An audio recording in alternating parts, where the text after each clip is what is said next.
Recently, a Reddit post that I saw caught my eye. It read like this: looking for advice / help in light of the new patch. I'm going to put the post, the screenshot on the screen so you guys can read it. But essentially, it's about a guy who's been on a huge loss streak ever since the new patch and is a little bit lost on what he could be doing better. And he mentioned my video and how I talked about the game, becoming a little bit more like a MOBA. And since he mentioned my video, I felt like I had to look at his gameplay and see what could be improved. And so this is one of the games that he pointed out. And what he said about this game is he won lane handily and he couldn't maintain momentum. And what we're going to be looking at today is what could he do better and how you guys can implement that in your own gameplay in order to win more deadlock games. Now, I actually have not prepared or watched this game in advance because I want my reactions and my analysis to be a little bit like when I do a coaching session. So seeing what's happening and give it feedback as it goes. So I'm going to cut when there's times where there's not much to say. But my goal is for this video to be maybe 10 to 15 minutes and give you guys an idea of what are some easy things to implement in your own gameplay. And as well for the person who their username is Beck in game. I don't know what to refer to them as. But anyway, this is for you, Beck. So let's get into it.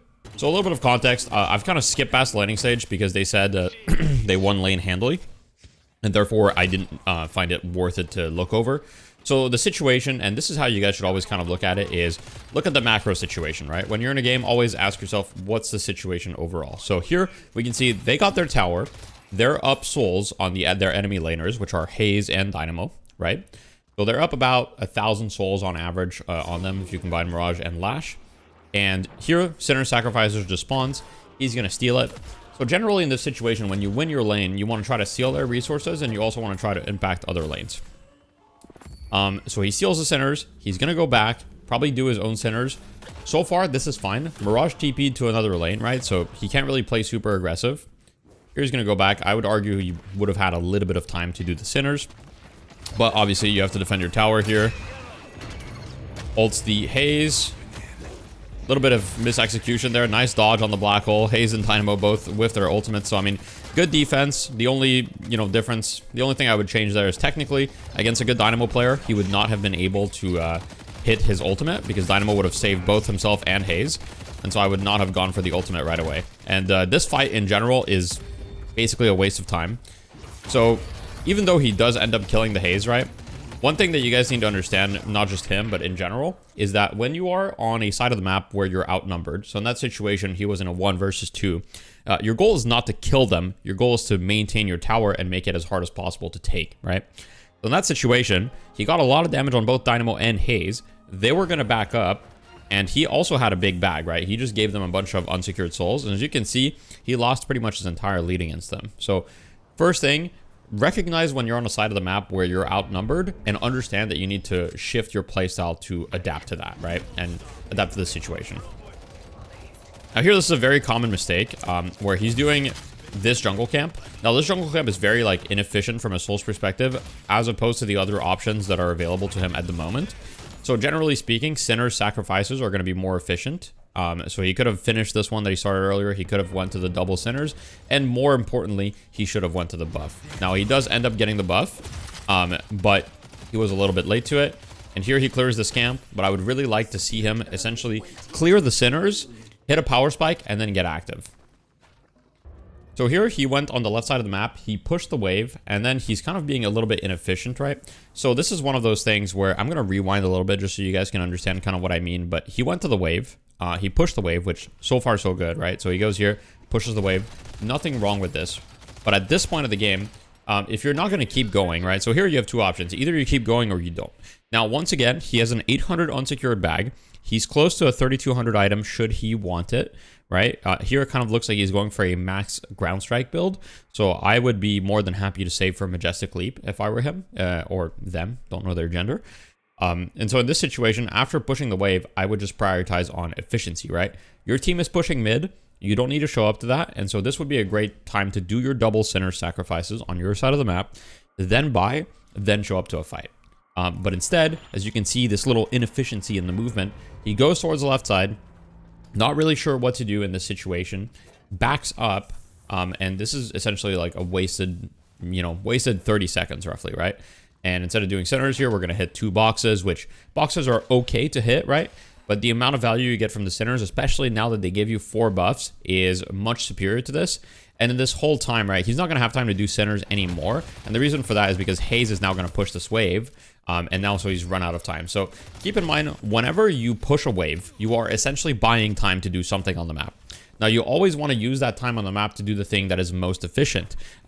It's not necessarily about souls, but it's also about impact on the map, right? So you want to get the maximum amount of souls so you can get the maximum amount of impact.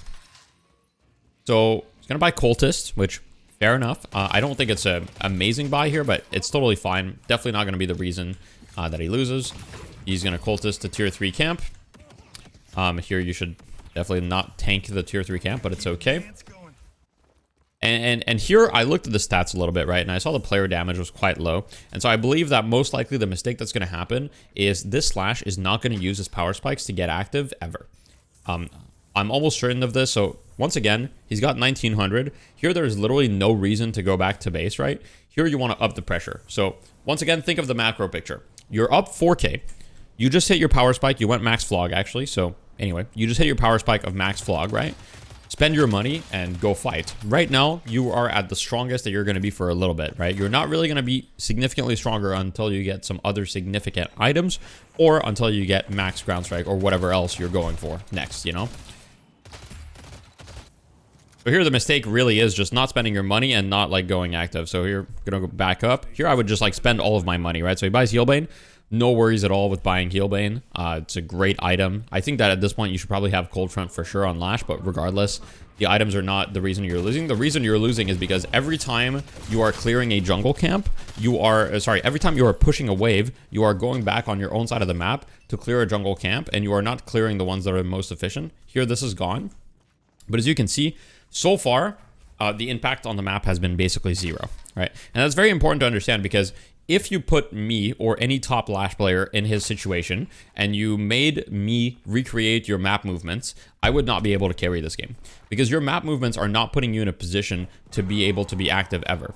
And this is a very, very common mistake, which is with the new meta, right? These fights are very, very heavily like not incentivized. So being in this situation where there's 4 people, 5 people mid, you guys are going to split souls in a lot of different ways. And so a lot of the time, it's going to be better to make plays happen on the side lanes or in smaller groups, right? Now, you're already here, so you might as well show up to this fight and we'll see how it goes. But that's just, you know, a new meta type of thing.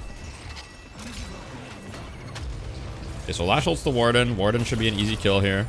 Good kill. Warden drops a big bag, so looks like it's going to end up working out. Here, this is like a movement thing. Instead of using grapple to move forward, he should have used the zipline movement. Okay, so gets 2 kills, big bag. You know, overall successful fight. The soul lead is still in their favor by 4K. This would be a great time to, you know, buy another item. And I think that this is something that a lot of players don't think about. Is like right now you're very close to 3,200, right? If that's me in this situation, I would probably save up for a 3,200 item. There's a lot of options. Tank Buster is a decent option. I value mobility a lot on Lash, so I would like Majestic Leap or Warp Stone, as well as Cooldown, or there's a bunch of items that I would consider. So he's going to take this fight on the side lane against the Warden, right? And while Warden is fairly strong here, I would say that Lash can totally do fine in this fight. Just have to be a little bit careful of how you approach it. Now, of course, you know, considering the rank, there's definitely like a lot of execution that could be better. For example, the way that you're using your abilities here, etc. Like, you could have killed this Warden, most likely. Like, I probably would have killed the Warden in that situation. But regardless, the fact that you are at least being aggressive on a side lane is much better. However, here, you're making the same mistake of, you're taking that aggression, right? So you traded with the Warden. You got his abilities out. You got half his health, right? You've got an advantage. And here, what do you do with that advantage? Your Shiv shows up, so you have numbers advantage. You see there's a bunch of people elsewhere on the map, right? And what you're going to do is you're going to make another passive decision. So let's think for a second. How many times in this game have we seen the Lash cross the middle line? How many times have we seen the Lash actually be on their side of the map? And other than right after the laning stage, I would argue that we've almost never seen it. And so you gotta use that pressure in order to create something on the map, right? You don't have to be too afraid of dying if it creates pressure on objectives, etc. Like, The fact that none of the walkers have taken any damage at 15 minutes is really a symptom that's happening at low ranks. And I really want to make it very clear. If you see a bunch of people mid, right, and you're Lash and Shiv, just keep pushing the side lane here. Like, it's okay to trade objectives. It's okay to create counter pressure. Like, you know, teams at this level are not very good at pushing objectives. And so they're not necessarily going to all go mid, all go to the walker coordinate. So you can definitely abuse that. So here, instead of doing this box, let's imagine that you walk forward, right? You put yourself in a position to help. If you're here with this, with your Shiv, you guys can kill the Warden pretty easily. And if you can't kill the Warden, you can at the very least push the wave. Now you do end up coming here, but it's 5-10 seconds too late. I'm going to fast forward a little bit because I've got a feeling that we're kind of going to be in this loop for a little while. But let's just keep in mind how many times we see Lash actually being aggressive on their side of the map in the next, you know, couple of minutes, right? So Lash goes to a side of the map. Once again here, as you can see, you've got 4 people on the side of the map. This is the type of stuff that you want to generally avoid. Grouping up with 4 people tends to not be great. But regardless, you want to defend your last Guardian, so fair enough. We'll see if he finds an opportunity. No opportunity found. Going to do boxes on his own side of the map. And I want to remind people that the Lash's team has been ahead. Lash is the richest person in the lobby, or almost the richest person in the lobby for the past couple of minutes, right? But no pressure is being made. So here, they're on their side of the map. This is good because the Mirage is also applying pressure mid, right? So there's pressure on 2 fronts. However, Ivy does die, and Shiv appears to be 1 HP. So Shiv is probably just dead here.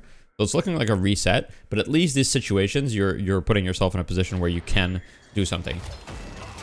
Now, this is definitely just a little bit forced. It might work out. They do kill the Grey Talon.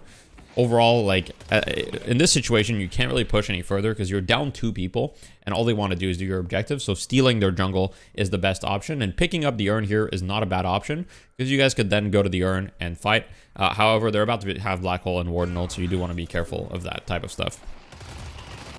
So here, picking up the urn would have been a good choice because your team has pressure on the other side of the map, and you could probably run the urn over and get it for free. But once again, a lot of the time, you know, the game is not really being progressed forward by these things.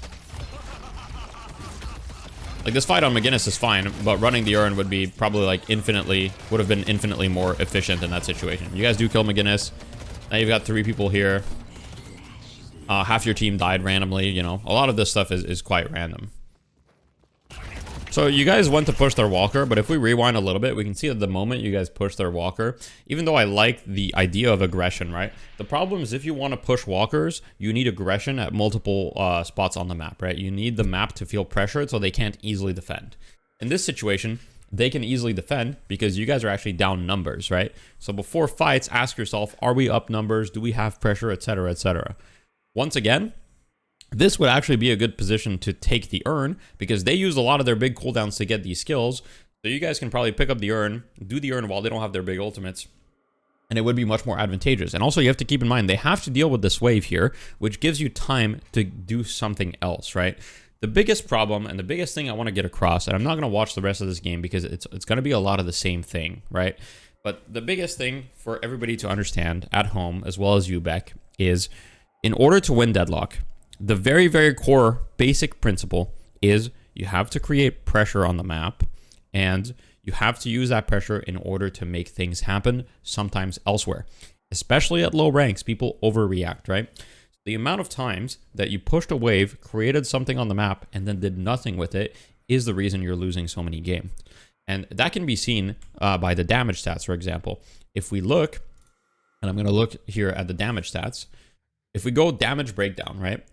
And we look at 20 minutes. At 20 minutes, you had done almost as much damage to neutrals as you had done to troopers, right? And you had done more damage to neutrals and troopers than players. Now, to give you an idea, doing more damage to troopers than players is completely normal because pushing waves is the essence of this game. But doing more damage to neutrals than players should never happen on Lash especially. It's maybe okay if you do it on Wraith or 7 or something, but Lash is a hero that wants to get active. So having 10,000 player damage at 20 minutes should never be something that happens. And so think a little bit more about how you can use your power spikes. And basically, anytime you hit a power spike, anytime you push a wave, try to think to yourself, can I invade their jungle? Can I look for a pick in this other lane? Can I be active? Can I keep pressuring this lane, right? Do I have an advantage? And defaulting back to your own jungle should be a last case scenario where you have nothing else to do. Or you should do your own jungle in order to help you hit that power spike and then be active. That's why earlier I was mentioning the Sinner sacrifices, because they're incredibly efficient. They don't take a lot of time. You can do them quickly, and then you can just go fight right after, right? And they give you a lot of buffs. They give you 4 golden statue buffs now, which is insane value. So if you do your double, you get 8 golden statue buffs, which is a lot of stats. On top of that, you get a good amount of money. And if you spend that money right away, then you can be really active and hit a power spike in the mid game, which is really what you need to do in order to win on Lash, as well as a bunch of other heroes. This video was not scripted, not formatted. It was just kind of my raw reaction to this gameplay, as well as, giving you guys some tips that hopefully can help you guys win more games. Let me know if you enjoyed this format. I just felt inspired to do it, no particular idea. But anyway, thank you guys so much for the support, and thank you guys for watching. I hope this was able to help you guys, and I wish you a wonderful day.